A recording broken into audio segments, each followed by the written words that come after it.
not that song. Mike's Daily Podcast. Thank you for listening to this modest little show. A show that hails from Cafe Anyway, located somewhere in Podcastro Valley, Mont, the last place on earth today.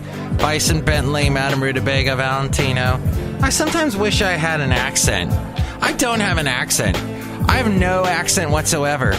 To anyone hearing this that lives in another part of the country where your accent's different than mine, then I have no accent. Mike's Daily Podcast. That accidentally made somewhat no sense whatsoever. Hey, but happy International Mike's Daily Podcast. Women's Day. Hey, McDonald's is going to turn their golden arches upside down because March is the Women's Month. And if you are a woman, thank you for listening. I am not dating anyone, so I'm whispering to you that, hey, I'm available. So, Mike's Daily Podcast. 336 Daily. Let's light up the phones, baby. That's what this is all about. Get me a date. Mike's No, it's not. Daily That would be bad. Podcast. What is this show about? Yeah! The show is about nothing. I don't have that sound effect from the Seinfeld show, but I got this one. Where's the beef? That was very timely. Hey, I wanted to say to you that when I was talking about that Labrador, we had a show called Lab recently, and it was all about a Labrador that walks around my neighborhood. Oh, look who just walked in. Who does not have any tags on, who just walks up to other dogs and tries to get on top of them. And the owners, I didn't even know who the owners were or anything. And Basil just barked at one in the face barked at him. The dog's name, by the way, this lab is named Kona. And so yesterday, look who else walked in. As I was walking Basil the boxer, I ran into a girl named Fiona. She's the one-eyed Fiona. The one-eyed Fiona. Hey, hey, hey. That was my little ode to Lyle Lovett. That's a Lyle Lovett song, not a Lyle Alzado song. He was part of the Raiders. That's the only... And here's today's podcast picture. That's the only sports knowledge I have. Hey, so what happened was Fiona... Oh, by the way, the podcast picture is of Basil the boxer. And Basil is looking out over the bay between Bay Farm Island and... Or what is it called? Yeah, Bay Farm Island and Alameda. Alameda is an island, but it's not really an island. What they did was they basically carved out using a huge river between it and the bay. So it chopped it off, made it an island. But that's the Basil, when I'm walking him around there's this one spot, and I always go, look, Basil, look. And he will jump up and put his paws and look over this little wall. And he's been doing that since I first got him when he was 1.5 years old. He still does it, and it's just the cutest thing. So I thought I'd show you a picture of it. See it now at MIKEs-DAILY-PODCAST.com. You can also at MIKES-DAILY-PODCAST.com help out the show through the Amazon link. Click on that Amazon link, buy whatever it is you're going to buy, and that helps us out. Thank you for helping us out. And we also have the podcast pictures, the past ones there, and past shows. You can go back all the way to the first one. It may take you a little while, but we have archives. So it's all there at MIKES-DAILY-PODCAST.com. So Fiona says to me, yeah, so the owners of Kona, basically it's one of these deals where the dog belonged to their son, and then the son was an irresponsible piece of crap and just decided to stop feeding the dog, and they kicked the son out, but the dog stayed, and they never got the dog fixed, and the dog is 10 years old now, this Kona, and they just let him walk around. Well, someone needs to call animal control.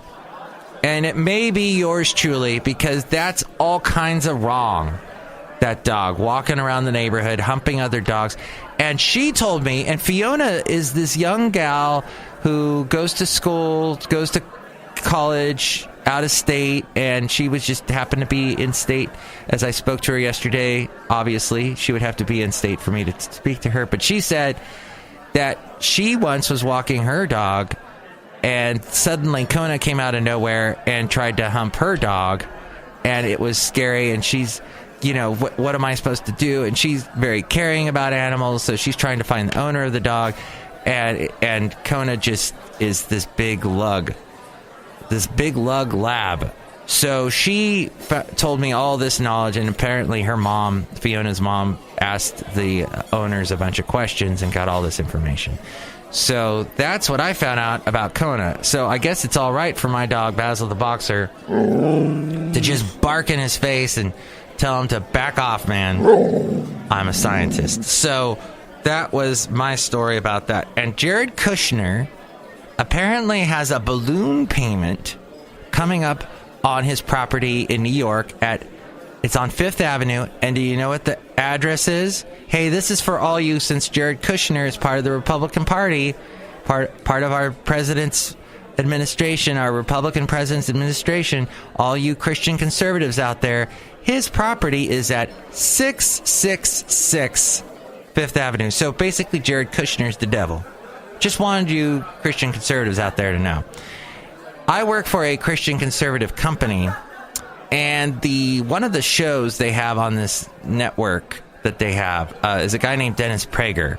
Now, the other guys they have on their conservative talk radio network are pretty brilliant guys, I have to admit. Hugh Hewitt, he knows his stuff. He knows his legal stuff. He knows his history. And when he talks he'll have Democrats on his show, and he's very, very knowledgeable and very gracious. And Michael Medved, he took Trump to task, even though Michael is a conservative. He took Trump to task the whole election, and he has a wonderful segment he does, I think, on Fridays or maybe Thursdays called, what is it? Conspiracy Theory Thursday or something.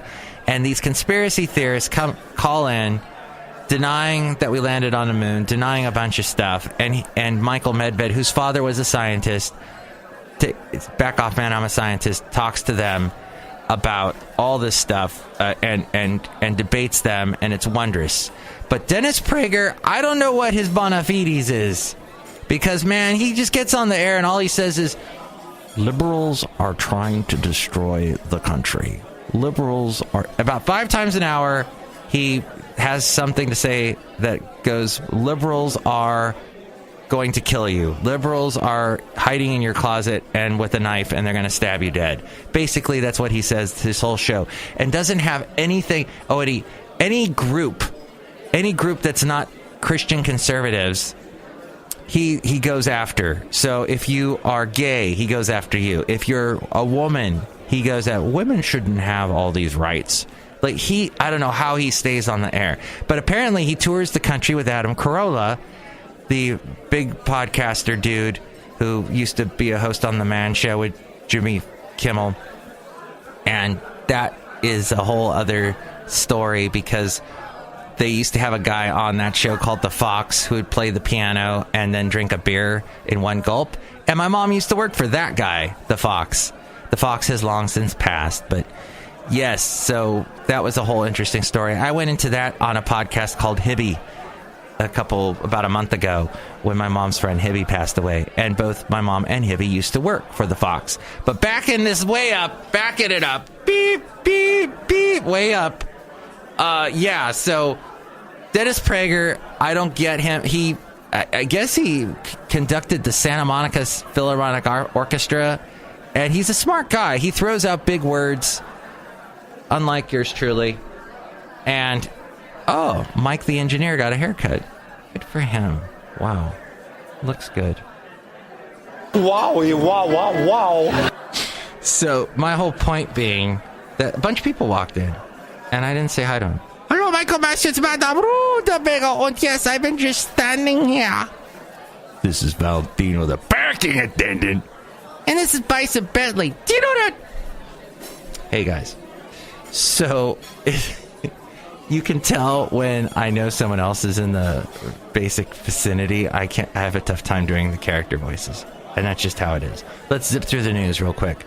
Oh, and yeah, Meghan Markle is now the beautiful... Wow, she is hot.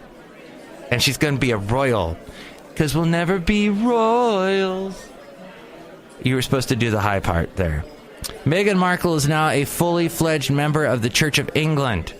Which is very... I've been watching this thing with Lucy Worsley about how the Church of England began with Henry VIII and all the royals and some kings or queens wanted to become Catholic and they were like, no, and they revolted and threw them out and deposed them. So you got to be part of the church. You got to be down with the Church of England. And Meghan Markle just did that.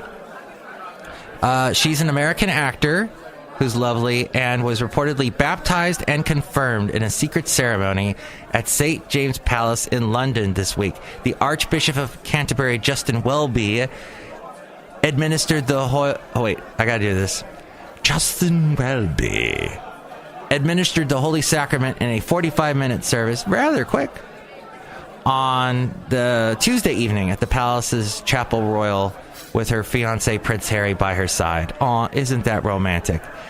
Kensington Palace has not made a public statement, but Prince Charles and his wife, the Duchess of Wales, were also said to have been among the handful of guests in attendance. Markle is 36. And she was asked... Welby was reportedly asked to lead the service by Meghan Markle, with whom he has developed a close bond after providing guidance on the rites and sacraments of the church in recent weeks. As part of the ceremony, holy water from the River Jordan was poured on Markle's hot head. Hey, it's International Women's Day. Did I mention that? Did I mention, too, about the McDonald's turning their golden arches upside down to make a W? Did I talk about that? I'm loving it. Still ain't gonna eat there.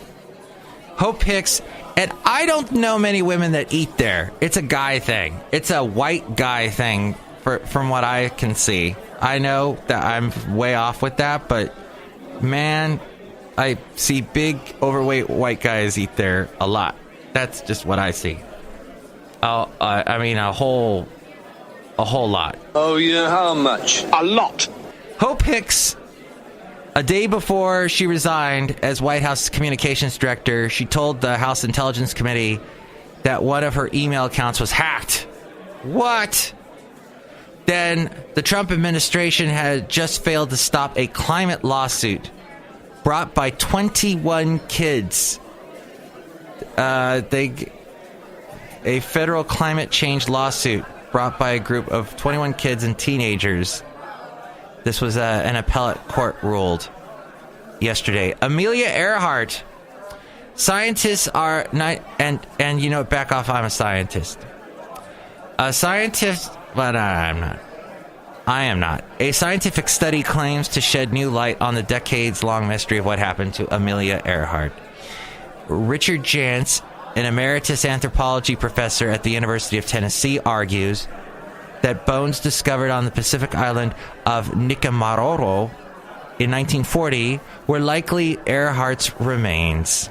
The research contradicts a forensic analysis of the remains in 1941 that described the bones as belonging to a male. The bones, which were subsequently lost, continue to be a source of debate. Amelia Earhart, who was attempting to fly around the world, disappeared with navigator Fred Noonan on July 2nd of 1937 during a flight from Papua New Guinea to Howland Island in the Pacific. And she was the first woman to fly solo across the Atlantic Ocean. Yes! International Women's Day! Ta-da!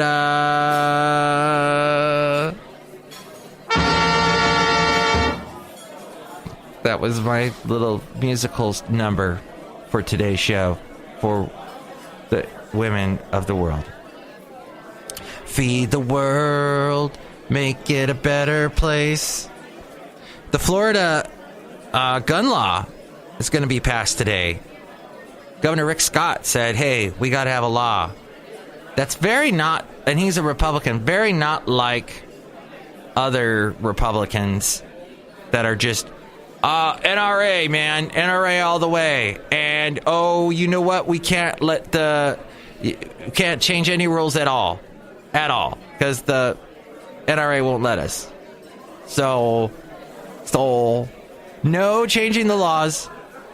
Children are allowed to have guns, bump stocks are okay. Well, no, that's changing today in Florida after the terrible tragedy of the school shooting. There's going to be a ban on bump stocks, and you have to be 21 years old in order to purchase a gun. The Nicholas Cruz guy, he bought the gun, and he was 19, and he just went ahead and bought the guns that caused the horrible devastation. More than 1 million people are powerless after the dangerous nor'easter. This is the second one now that we've had in like a week.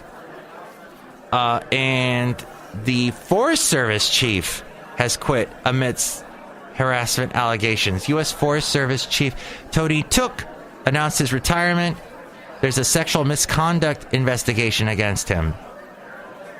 As we go outside a cafe anyway, we're bringing Mike's Daily Podcast somewhere in Podcaster Valley.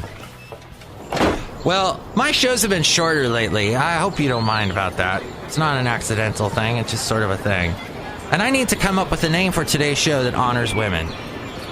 Well, my mom, she raised me, and she's a woman, so maybe I should just call the show Mom. The Mom Show. Mom? Yeah, I should save that for a Mother's Day show. Shoot. No, you can never be too early with Mother's Day, right? Am I right? So we'll call it Mom. And that's the end of the show. Next show, we'll have the wonderful Chely Shoehart, Floyd the Floorman, and John Deere the engineer. If you would like to go on a special Mike-scursion, I plan Mike-scursions throughout the Bay Area. I've done a lot of fun things you've seen in my podcast pictures. I've gone on a lot of fun Mike-scursions. That's what the podcast pictures are generally from. So if you'd like to go on one, you can give me a call, 336-MM-DAILY, leave a message. You can text that number too. Texting charges apply. And there's also the email, MIKEs-DAILY-PODCAST-1576-Mum, which the wonderful Ariel is going to repeat right now. Oh, hey, and this was episode 1576, 1576, the spirit of 76, gas station anniversary. America. Mike's Daily Podcast is written and produced and performed by Mike Matthews. His podcast is super easy to find. Download or listen to his show and read his blog at MIKES-DAILY-PODCAST.com. Email Mike now at MIKES-DAILY-PODCAST@gmail.com. See you tomorrow. Bye!